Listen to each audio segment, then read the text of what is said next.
Thank you, Angela.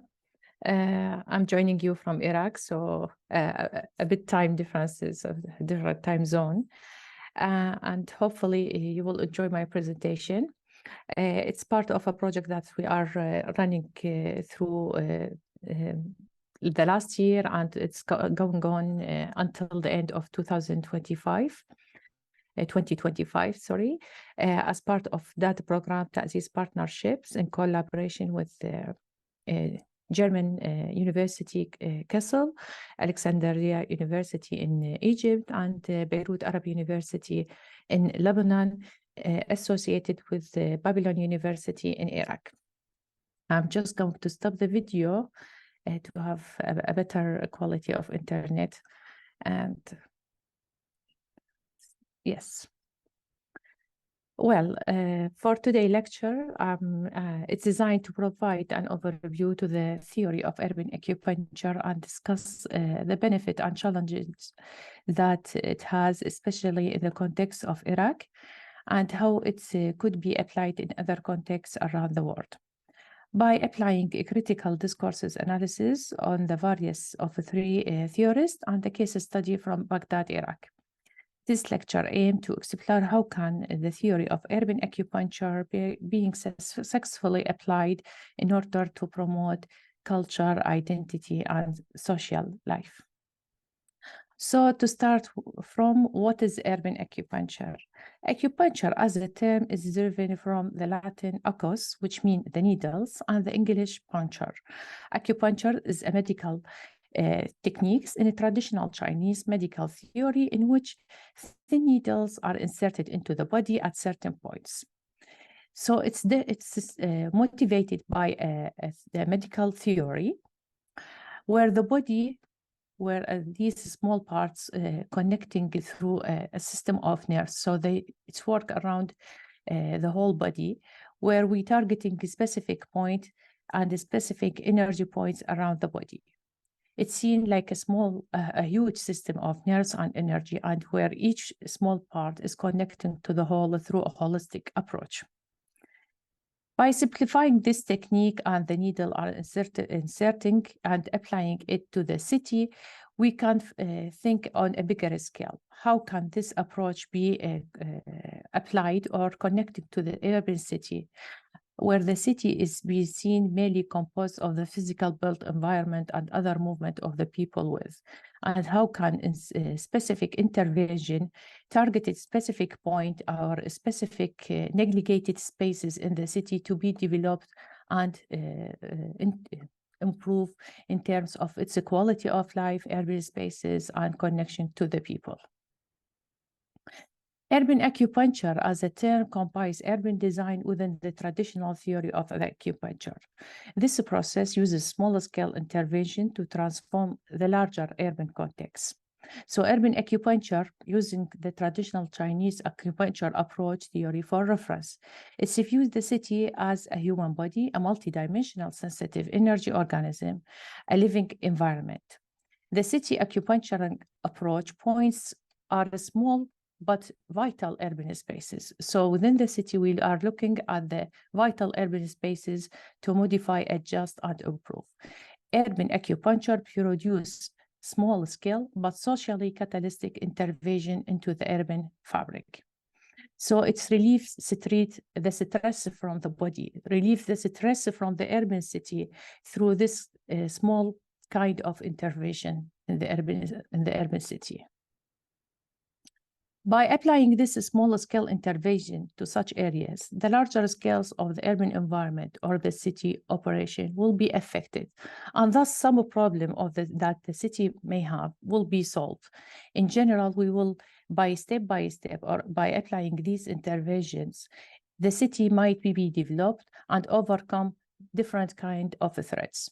Once the actions have been taken, the effect of the larger scales urban environment will continue to the urban acupuncture. So it's intended to produce a small scale but socially different scale of intervention in the urban fabric to maintain the energy flows within the city, within what the city may focus in different level of scales of challenging that the city may have. So it allows the planners, urban planners, the architect, the social stakeholders to apply different kind of intervention to adjust their plans and also to suggest different movement and application that may fix a different part of the city. There is not like a previous plan that we can work all around the city. We can apply different kind of intervention that may work positively here, but not may the same success in other part of the city. So to know more about its theoretical positions, let's know about the urban planning in the last century. As a discipline, it has been dominated by different kind of master plan constructions. The modern urbanism focuses primarily on the function of town and planning and building, and they try to realize these in such different ways that they become mechanism for living. The idea were often based on utopians causing a failure in achieving many of their goals, as Nan Ellen discussed in her book Integral Urbanism in 2006. The three theoretical positions within this lecture will discuss mainly the theorists who impact urban acupuncture: Manuel de Sola Morales, Jimmy Lehner, and Marco Casagrande. Through the concept of urban acupuncture, the first theorist, Manuel de Sola Morales, tried to solve urban problems through project of strategic architecture. The concept of urban acupuncture here refers to the urban intervention that are healing and can be applied in a short time and spontaneously will be able to overcome and improve the surrounding environment. Morales was a president also of the jury of different projects around Europe and Spain and also in America. So he was able to apply his theories in different scales of a project in many different kind also of urban spaces to apply his theory and test his approach. The operation that Morales achieved by his project, specifically the project that he worked in the Netherlands, was situated perfectly for his idea because he found neglected spaces that are located around 3 main points of the river. So the determination of the location was very vital for him to understand the challenge that he may face. As an interpretation for the urban acupuncture, the location was the sensitive point at the first space and the first step to have his implemented idea. So he defining the place and understanding the challenging that he faced within this place, then he tried to apply his idea. So between the period 1994 to 1960, 1996, Morales made a small scale intervention in this corner. This corner located in a quay where 4 channels meet. When Morales saw the beauty of this location, the natural beauty of this location, and he tried to modify this area and work to improve the quality of urban space for the people. So he worked to adjust different kind of a small intervention that they may look very simple and clear. So he just improved the quality of the landscape of this space by implying a long lunch bench facing the waterfront in order to enjoy the view. This view is strengthening the location between the people and the river, and also giving like a view and a window to the frame, creating an image of the city. So he just applying, if you can see in the image, like a long bench across the river, so the people can enjoy the view, and also created like a frame of from the concrete to show off the image and the beauty of the cities. It's like a place to enjoy and having images within this kind of landscape. It's giving more richness to the urban and also raises the public community engagement within this place in the later years. The other theorist Jamie Lanier is an architect and urban planner and also a politician. His approach toward urban acupuncture may be different from Morales because he has the chance to apply his approach because he were the mayor of the mayor in Brazil. So he also hold a politician occupation and work through his policy to intervene different approaches of urban acupunctures. So Lunar moved to perform the urban acupuncture instead of just preaching it. He mentioned several ways of acupuncture, including revitalization public spaces, inviting street artists, building a new public architecture, or importing a new kind of technology, such as small cars, as well as renovating the waterfront of the area. He also mentioned several methods of urban acupuncture involving non-material objects, such as adding light to the urban spaces, sound acupuncture, musical acupuncture. Most of these solutions and approaches of urban acupunctures are empirical method based on his practice, and he taking this during his whole course of work. So his approach were more practical and effective toward improving the quality of the city. According to Lanier, urban acupuncture can be a piece of masterwork, or it can be just as simple as a 24-hour shop, or a work done by a street artist, or some shapeless objects such as music, scent, light on the street. He believes that good acupuncture is about drawing people out to the street and creating meeting places. Lanier believes that the approaches of urban acupuncture should be taken very quick, just as the pick of the needle has to quick in the acupuncture, because high speed and the flexibility are the advantage of urban acupunctures compared to other regular planning process. The third theorist is Marco Casagrande described urban acupuncture as a crossover architectural manipulations of the collective senses intellectual of the city. City is viewed as multidimensional sensitive energy organism, a living environment, while urban acupuncture aims into touch with this nature. So he tried to connect his theory more with nature by reviving different zones of neglected spaces that the city may negligate because of its industrial approach. The work of Casagrande is mainly focusing on the connection between nature and the human nature. So he sees cities as a complex of energy organism in which different overlapping layers of energy flows are determining different actions of citizen as well as development of the city. Casagrande development approach or method of punctual urban acupuncture were mainly targeting the industrial zones of the city and how to improve its quality, what he called as a term third generation city. Casagrande defining urban acupuncture as a crossover architecture manipulations. So he were looking toward improving the quality of the industrial places that the city neglected through the years and finding out a new opportunity for them to improve. So he took different actions through his project. The one specifically, which is personally to improve the quality of the urban life in this city. It was a low quality housing for farmers who used to use their houses also to raise vegetables and throw their garbage.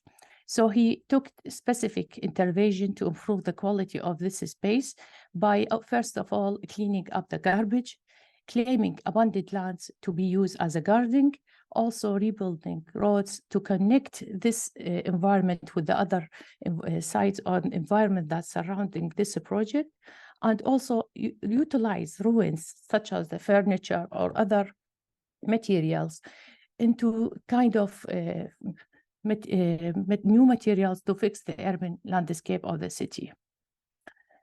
Yet, the story of treasure halls has a downside, unfortunately, because when he improved the quality of the city at this place specifically, it's become a tourist attraction for different kind of cultural tourists in the city, and later on it become a target for many organizations and artists who were intent to living in this environment, and see the farmers has become out of this picture and not fitting the picture anymore. So they took this place from them, and instead it's become more like a treasures or a tourist attraction rather than what it's designed for.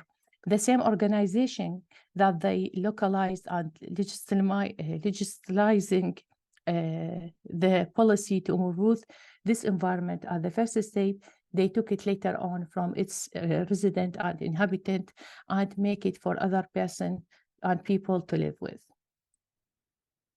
So he make this as a statement because the knowledge of the community become different. So urban acupuncture not being valid anymore for this place.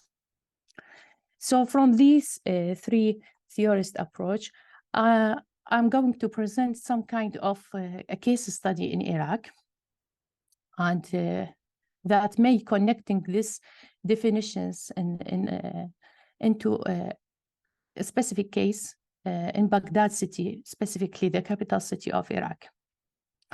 So how this could be applied in Baghdad?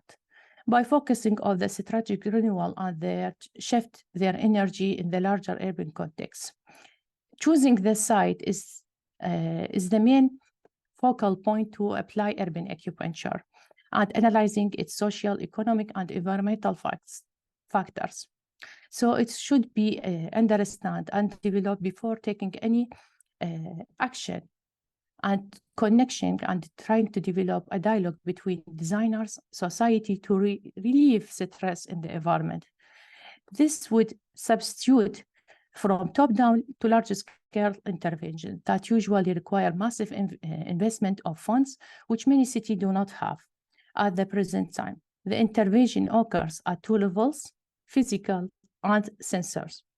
The levels of the intervention include the transportation system, adding buildings or adding a natural view, as well as a simple treatment. So why choosing Iraq? Iraq in general could be considered as one of the richest country in the area, in the Middle East area, that rich in its history and fascinating architectural building that goes back to different civilization between Babylonian, Sumerian, Ashurian, and Akkadian civilization till the Abbasi Empire. So it holds many different types of architectural reforms and characterization around its city. Mainly Baghdad in this case study, because the historic center of Baghdad facing different types of how can we say, it's different types of challenging and social economic challenging during the last 2 decades. So to know more about Baghdad and its historic center, we are talking about Rusafa. It's located on the eastern side of the river of Tigris. It's reflect different styles of different stages of history that the region gone through. It includes various activities of mosque, schools, markets, khans, in addition to traditional residential neighborhood. Rusafa is vital for the local people and around not just for the local people in Baghdad, but also as a regional level, because it's related to many historical events and contains a different large of traditional buildings. So it holds different kind of factors that should be considered before taking action to improve the urban context of it. The random addition that should be or vital to this environment was occurred during the last 2 decades, specifically after 2003, when after the US invasion to Baghdad, when different kind of terrorist attacks, lack of security has been occurred in this environment. So the lecture addresses the use of abuse of heritage in Baghdad, focusing on the still ongoing period, specifically Al-Mutanabbi Street, or the Book Street, which is considered to be the primary cultural street of Iraq in general and Baghdad in particular, where books are the main services. The street is situated in Jadid Hassan Pasha, a traditional Mahal al-Risafa historic, and the recent history of Mutanabbi Street as a place or national cultural significance located in the heart of Risafa historic city and targeted by a tragic terrorist attack is outlined on the street examined in different scales of intervention and deterioration during the last 2 decades. Physically, Al-Mutanabbi Street doesn't stand alone as a cultural street, but it extends to be part of a larger cultural roots in the historic center, and there is an implicit relation between Al-Mutanabbi Street and other palaces and mosques around this area, where the old traditional Baghdad neighborhoods were located. So it's the area between the Myrtles Baghdad bridge and Bab al-Mu'attam bridge, between these two locations. And you can see it's the red line here in the map. And it's all going through this path till the river when Al-Mutanabbi ferry terminal and the paths. It's also close to Baghdad National Museum, significant traditional mosques, Al-Qushla, which is like a public or the government building during the Uthmani period, before the British came to Baghdad.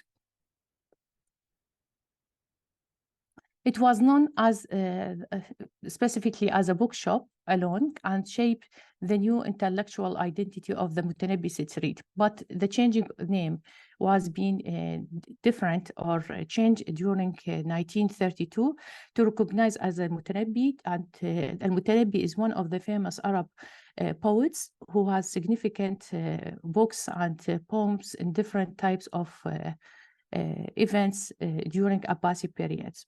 So it's transformed the image of the place, not just giving it an intellectual for book shopping, but also become a landmark for Baghdad cultural zone. One of the significant landmarks in the Mutanabbi Street is Al-Shahbandar Cafe, which is located at the western end of Mutanabbi Street in the front of the Koshla. It is most famous traditional cafe in Baghdad and one of the silent features of the street. It was established around 1970 and as a resting place for those for the Baghdadi who used to engage with official document in the Koshla and nearly the court. So they come here to drink tea and waiting until their papers finish or enjoying a small chat until their work done in the area. This is the Shahbandar Cafe from the inside, where you can see different kind of pictures documenting the history of the place and who are coming to visit this cafe during different time. And it's like from around Iraq or also from politician, foreigners, or tourism. Even though the street transformed and the government compound was moved later on, the Shahbandar Cafe in the late 19th century building survived this transformation and the cafe kept in its function. The only change being in this was the patronus, whose the identity evolved within the new primary function of the street. The cafe has become a literary club more than a traditional cafe, where poets deliver their poems and intellectuals engage in cultural debates while drinking tea and sitting on traditional wooden benches. You can see here the traditional wooden benches. So whenever there is an event or cultural event, people gather in Shahbandar Cafe to join these kind of activities. For Baghdad and Al-Mutanabbi Street, it is not just a street. It is kind of reflecting the identity of the city. Baghdadi people keen to sustain the traditional of Al-Mutanabbi Street because of the traditional that it is reflecting the people love to read. So there is an Arab authorism called Cairo Writes, Beirut Print, and Baghdad Reads. So it was the perfect medium for the Baghdadi people to enjoy reading, enjoy having cultural debates, and also having many kind of political event or celebrating different kind of event, having kind of memory during this street. So such traditions are the driving forces in reflecting the cultural identity of the place. And this extended beyond the process of selling book. The relation between the people, bookshop is unique, and it stems from the Arabic definitions of the bookshop itself. Unfortunately, the general security circumstances post the US invasion in 2003 have affected Al-Mutanabbi Street tradition. This was shown by reducing the number of visitors to the street, but also caused the traditional Friday visiting to be reduced within these kind of practices. What happened, which was have a significant towards the street, was that the street have faced or a subject to a terrorist attack on the 5th of March in 2005, and a car bomb exploded, killing 39 people, injuring 65, and devastating a large part of its building and shop, including all the establishment library in the street and the Shahbandar Cafe. So this was the image of the street after the car exploded in 2007. Unfortunately, the general security of this time was, in general, Baghdad was lacking security. So it was not just the street, but it was one of the main targeted that the terrorists took part within this urban environment. So after this and what has happened, you can see a different kind of buildings have been facing or ruined because of the explosion. And here, the remain of the car that damaged or the car bomb attack, the Mutanabbi, the Imperial War Museum in London, took this car to put in his gallery to show how this event was significant in terms of its effect on the cultural history of the city. Yet, within just than a week, the local organized a social cultural responses to the terrorist attack and arranged a spontaneous makeshift cultural carnivals organized by a group of artists, poets, actors, and writers in front of the Shahbandar Cafe to perform and employed a theoretical scene in which the main theme condemned the attack. And at the end of this carnival, statement was issued by Baghdadi poets inviting their other partners, their other cultural community to revive this environment, this street, and work again to rebuild this very quickly, and to stand in solidarity with Baghdad cultural center, specifically Mutanabbi Street. So a city had its legacy within this type of urban environment.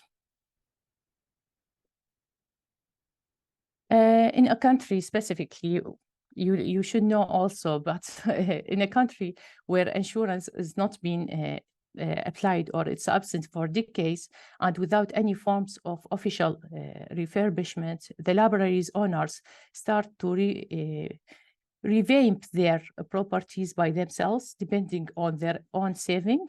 In addition to cultural and arts, a non-government organization denoted monthly payment for those who have needed to survive their books and restore their buildings, and offered an assistance in importing books without imposing any additional charges to rebuild this environment very quickly.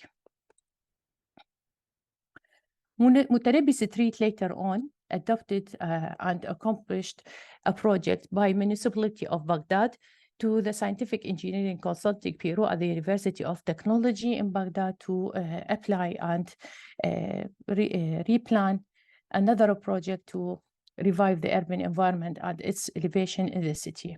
The initial design was approved by the municipality, and the design intervention consists of improving the pedestrian zone of the people, constructing colonnades by adding non-structural columns under the existing first floor projections on the non-heritage building, also unifying their facade by adding brick arches, screens, construction, and arch entrances at the eastern end of the street, and creating a statue of Al-Mutanabbi to the west, or improving the Al-Mutanabbi Street statue to the west, which will be the final destination for the visitors, and establishing a dock mooring of the river, in addition to improving the ground quality of the switch, rainwater drainage, and also fire protection system were implemented. The intervention work was confined through the external element of the building, and it became very quickly to be applied and implemented in the street. This type of the building was the only listed heritage building that stand after the explosion, which became like a model to revive the urban image of the street later on. So the redevelopment of the street dealt primarily with its physical context and also improving the quality of the building facade in particular. It was stated by the architectural team that the elevations of the 8 heritage buildings in the street were studied in order to drive a common recurrent features to be used in the design of the other buildings, and where you can see the pointed arches were the main prototype that had been applied in the street. Physically, they restored the Shahbandar Cafe and enhancing its identity and its distinguished heritage features. And they renamed the cafe after the owner of the cafe has lost 3 of his sons during the terror attacks that has done by the car. So he renamed the cafe from Shahbandar to the Shuhada, which is like a martyrs cafe instead of Shahbandar Cafe.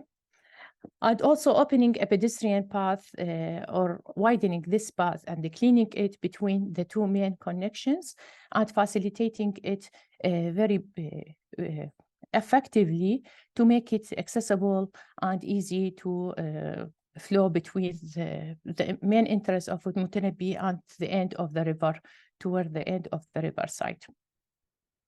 Also activating the path leading to the traditional historical buildings, such as Al-Hikma House towards the river, which is like one of the old traditional governmental buildings during the Ottomani period in Baghdad. Also promoting the river bank by planting and placing some benches and allowing people to go through and sit and enjoy the river view. What was interesting actually was there just suggest to activate the street light at the night. And this here was the transforming point for the street. The street mainly work or targeting people through the day, and it be very crowded during Fridays more than the other days of the week because it's the holiday here in Iraq. But when they activated the light in the streets, they promote the quality of the urban spaces and allow the street to be active at night. You can see here when they try to put the light during the night, it was just an empty space at the beginning.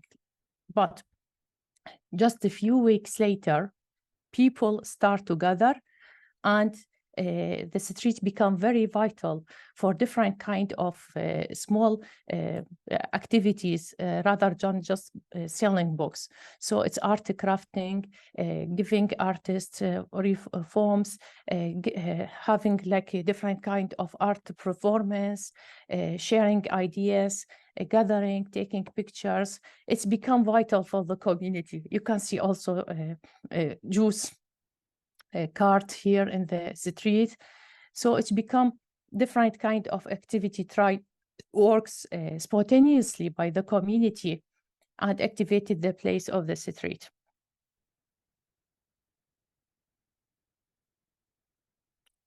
So from a small scale intervention, the urban acupuncture was vital to activate the street and revive its identity as a cultural hub in the city of Baghdad. Several important actions have been taken, but the community and the participation of the public was very vital to improve or enhance the experience itself. Here is also the ferry, which is taking the people a tour in the river of Tigris. Also, you can see that women's selling foods, small kind of like local traditional cuisines in the streets. So good acupuncture, back to Linear, who say good acupuncture is about drawing people out to the street and creating meeting places. Public engagement or participation were very vital in this context, creating places, also raising awareness and emphasizing the narrative of the context itself, creating and giving chances and having a social equality environment is very vital in the context of Mutanabbi, and it may develop in the future or reflect on other location in different city in Iraq generally, because each city in Iraq has this kind of streets that just work to sell books, but not having the same quality of Al-Mutanabbi Street in Baghdad and not having the opportunity to be developed or expand. And just to finish with, I am going to share with you how this project works in, if you would like to know more about urban acupuncture. And this is the website for the project we are on, in collaboration with Kassel University, Beirut Arab University, Alexandria University in Egypt, and it's funded by that Ta'ziz Partnership. Thank you. Thank you so much, Dr. Merie, for a very interesting case study of urban acupuncture in Baghdad. What is your, just to start us off with questions, what is the current iteration of this project? What are you doing right now, and what neighborhood are you working on in the city with the urban acupuncture approach? Well, I am an academic, so I work at the university primary, and also I am a PI in this project, Urban Acupuncture.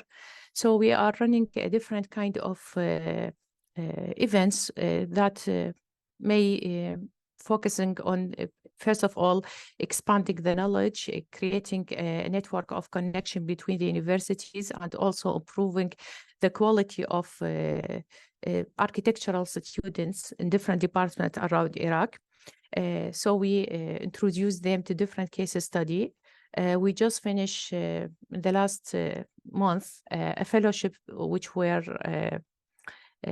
run 2 months in Egypt in Alexandria University. So they analyzing a historical part of the city, and also work to analyze and discover its potential powerful forces, and also what the challenges that this location may have. And hopefully that we will run a similar fellowship that will be also in 2 months in Iraq. And it might be taking place in Hilla or Baghdad. We just would like to adjust these locations, or it will be run between the two cities. Hilla is the Babylon city, so it's kindly named after the Babylon historical site of Babylon. And Baghdad is the capital in the north of Babylon city. So we may work to approaching the cultural centers in this city, and try to giving the student an opportunity to discover the potential of urban acupuncture. Thank you. Do we have questions for Dr. Merie about this very interesting project? Colette. Hi, thanks for your presentation. I think one thing that I was really curious about is in terms of engaging like the local communities in these projects, how do you kind of ensure that you know, all the perspectives are heard, and how does that kind of look like in terms of outreach? I'm curious, like maybe with the street in your presentation, like how do you talk with the community in kind of like an organized and productive way? For the case of Mutanabbi Street, the government worked through the architectural bureau to run a different kind of series of workshops, and also inviting the owners of the libraries in the street to know more about what they expect from the redevelopment plan and how they would also participate within this project. So they also give fund some part of the project, like reforming their shops, elevations, unifying the image of the streets by adopting the same materials, and also understanding what they need to maintain or sustain the activity and the liability of the street itself. Because it's not just like any other street in the city, is very have different perspective and historical attraction. It's hold a very specific image in the memory of Baghdadi people in particular, because they used to buy their books when they study in the university. They used to buy their stationery from this street. So it's not just a traditional cultural center, but it's part of their image and narrative and their daily life experience. Allah. Thank you for the presentation. I took a class in University of Maryland 2 years ago, and the project was focused on Baghdad and especially in Abu Nawas Park, Yes. which is a similar situation to what you have been presenting today. So the park was extremely lovely space before the war, and then became a completely empty area and subject to the crime and things like that. And when we were working in the project, the biggest challenge I found was as an architectural student or as an architect, we can provide some solutions, but then there is the economical and social aspect to it, which is, for example, creating new stores and markets to attract more people. But then why would this store owners really need to invest here while there is no people? So it was a loop that we need to bring people, and then to bring people, there needs to be stores and some attraction. But to have some stores and attraction, there's needed people. So it was a loop that we have been turning around. And then the one idea was a tactical urbanism, which is similar to needling idea that smaller attractions, like for example, the idea we came was maybe a boat on the river that serves fish to the locals, so it brings more traffic over the night with the lighting to create a little bit more traction on the floor, so that it feels more safer, and so that there's more people coming. So did you guys come up with any tactical urbanism for the first spark of the project? Like, why would the first 100 people should really visit this for a really small, instead of the larger scale? Was there small things like this that has been thought and you guys are planning to implement in the design as well? Well, generally, during the last years, now it's much better, the security improved. But during the last years, lack of security was really challenging in terms of improving the quality of urban spaces. And Abu Nu'as, as an urban public space, is also located on the river branch, and it has different kind of attraction, specifically for the young people. Nowadays, I think the people more engaging with these public spaces rather than before, because the security improved. And I think it was the main issue that people suffer from during the last years, that lack of security. We cannot control or assuring the improving the quality of the urban space without having people to attend or visiting these places. So having the chance to improve the security was the main issues during the last years. But for the Mutanabbi Street, the driving force for development were the people, owners of the library themselves. They would want to bring the life to the street, and they want it back and much better than before. So in case of the Abu Nu'as that you discussed, it was just an empty landscapes area. So inviting maybe or investing in this place would be different from approaching people or inviting people to have come in a specific path in Mutanabbi Street, where you can have a main entrance where people used to be checked, security checked before entering this place. But the situation now is improved. It in terms of the regulations also is different when you invest in the river bank of the city, because there is specific regulations that may determine specific action or activities. So they allow just to have a small shops, a small restaurant who are working on the fish market maybe, or a restaurant who are working on the specific cuisine of fish. So it's become more like having one theme determining the Abu Nu'as cafe and restaurant. I think the projects were associated with the Nahrain University, right? Yeah, we exchanged some knowledge with that university. They did a project in Washington, D.C. We did a project in Baghdad. Yeah. Now for the Abu Nu'as, they run also different activities like book fair. Sometimes they name it Baghdad Reads. So inviting young people to enjoy free books, and also having a flying kite around the area. So they try to, but most of these events run by NGOs or just by young people who work or live around this place. We've been speaking about the role of the community in, or the necessity of involving the community in urban planning decisions. And it sounds like this was very much a project led by the local business owners. Is that something that you see in other contexts, and how is it possible to encourage that kind of interaction? And even in terms of the kind of people working for government, how much respect do they give to the local input on these kinds of projects?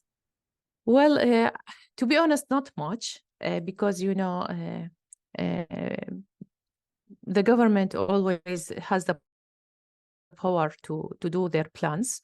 And if the money were part of their plans, so the investment of the area will be for them the higher priority. So I will give you another example from another project run in the north of Iraq. If you familiar with Mosul city, which were under Daesh occupation for around less than 3 years. So there is now a huge government attention going to rebuild the city because it's ruined by the general work of the fight that run in this area. So there is also a project run by the UNESCO, which is called Reviving the Spirit of Mosul. They try to understand the community. They try to run a series of workshops to listen to the young generation and understand what they think about the image of the city and how they can be part of this redevelopment scheme. But because it's run by the UNESCO and also funded by different organizations, but the project that run by the government, they will have less, let's say, less freedom to participate. They will ask more academic professional to be part of this project rather than the community themselves. And Dr. Anthony Weko is joining us from Uganda.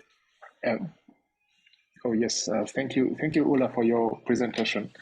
Thank you. I was very, very intrigued by what you presented, and also what captured my attention was the Arab aphorism: Cairo writes, Beirut prints, and Baghdad reads. And Baghdad, yes, This is a very, very catchy phrase, and it's quite interesting. I would like to know if there is an interpretation of this in the current project that you are working on. Well, we try to make this connection clear from the beginning. So when we have this partners, we thought about this phrase and how Egypt, we have a presenter from Egypt University, Alexandria University, and also Beirut University in Lebanon, and Baghdad or Babylon City here in Iraq. So we have this kind of interaction between each other. And also we have funded by a German institution, DAD, DAAD. And we have partnership who represent this funding, Kassel University. So the project and how we try to work through the historical cultural centers in each city, even if they have different context, different location, but in general, we have similar architectural fabrics. Also, we have in different layers, we may share a similar historical event, like conflicts, war in some layers of history in Egypt, whether or Lebanon. So we try to emphasize these kind of joining features and work through these lines to points maybe a general or similar urban acupuncture strategy that could be applied in different locations in the area. Because, Beirut for a long time has suffered from sectarianism, and we have also here in Baghdad suffered from that in the last decade. And Egypt have also fight for a long time the terror attacks from different kind of a group. So the area is always have something to tell, something to share. I was struck by the idea of the non-structural interventions through acupuncture, and how the lighting of the street not only improves the security of the street, but actually brings people to use that space at a different time of day than it's normally used. So I just wonder if you might say a little bit more about those kinds of that kind of acupuncture through light and music you mentioned. And yes, well, I interview the architects and the planners who work on the project, and they say we just try to introduce the light to show the new image of the street, to show that we have re-innovated the elevations of the building. They do not have the intent to use this street at night. They just rather try to give a different kind of elevation looks and emphasize the color of the brick with the light itself. But the people action, the spontaneous action of the people were really interesting, because they are not the owners of the shop or the book markets who run these activities at night. They are people from different locations in Baghdad who come to visit the street and introduce different activities, playing music, art performance, also gathering and having a small workshops sometimes for the people or the students who working in the art in the College of Arts or the College of Literature. They gather there and also discuss or work or read together. Also different kind of families joining these activities at night. So it's not just for the young people or mainly the males, but also females joining these activities. As you see in the last slides, women's small young girls working at night now, and also the celebrations of the new year now become part of this main events that holding in the street. So they hold a large tree for a Christmas tree, and the government is, or the municipality of Baghdad put it there on the riverside, and they celebrate the New Year event in this city. So it's all started by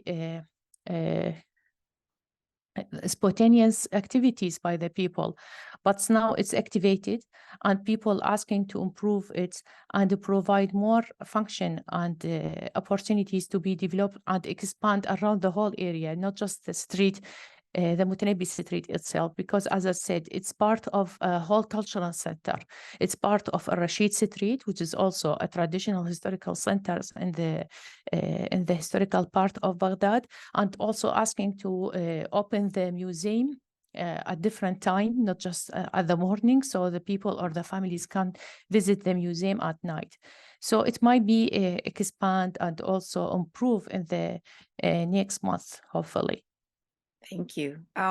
We have a question from students, Mehum Shah, who asks, thank you for your presentation. I'm interested in how the observations and concepts you presented can be applied in other contexts. My parents are from Pakistan, and when we went back to visit a few years ago, I noticed that many issues in the planning of residential areas, especially regarding low-income areas, and so that, you know, speaking about the densification of low-income areas and the environmental pollution, and there is not really a kind of a middle class in Pakistan, because there's such a gap between the very wealthy and those in other economic groups, and the government doesn't try to resolve these issues, and there's corruption. These are all familiar ideas to you, I'm sure. And so it feels impossible to make changes because there's not a lot of interest. And so the local people are also losing hope. And so I often wonder how, as an aspiring architect planner, I can try and find solutions. From your experience, how does one begin to approach change in such situations? How might one go around such careless government and motivate such separated economic classes to work for a common cause? Well, I think many cities in the third world, they suffer from similar threats. Let's start firstly by understanding that we cannot address all the issue in one step. We need to start from very slowly, very step by step, by raising public awareness. So because I am also teaching urban design theories for the students, we run or having one lecture or two lectures, we try to take it out of this lectures hall and take it in the traditional centers of the city, and try to understand the people worries and how they may consider their environment. We know what is the problem as an architect, but how to address that and improve the quality of life need to take a very small active steps. So urban acupuncture give us this opportunity because its focus is primarily of the challenges, the actual challenges that the urban environment suffer from, and it's run by applying less economic, how we can apply not much, or if we have no fund to improve the quality, how we can improve the urban public spaces. One of the example, let's start by raising the public or the community by running participatory design sessions, maybe understanding their like problems, how they suffer from, what is their priority to be solved, and maybe improving the quality of the health of the environments, cleaning the garbage, reusing these spaces to be a landscape, like a pocket garden within this traditional neighborhoods. So because we have this kind of fabric, so we have like a very dense urban fabric in the traditional zones of the cities.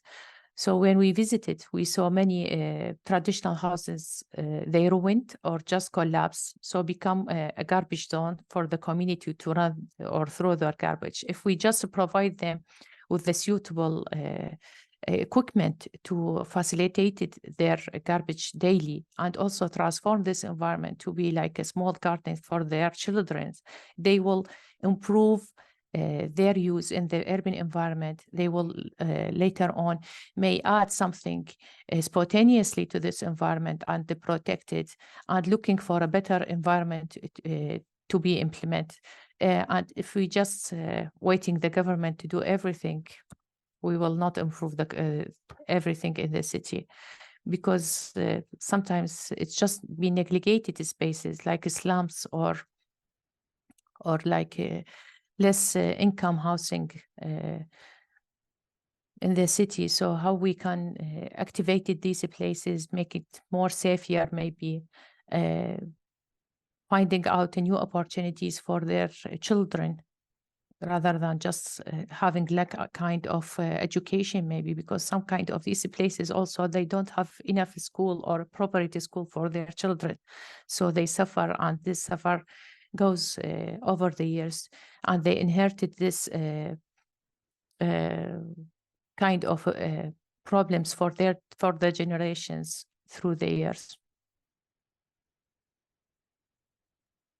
Thank you so much, Dr. Merie. On behalf of our class, I really learned a lot from your talk, and it's a very hopeful and inspiring idea to think that these small design interventions can lead to much larger positive movements in the community, and that people take on the idea of building their community in such a thoughtful way. So thank you very much for joining us today, and Thank you. we'll Hope you enjoy it.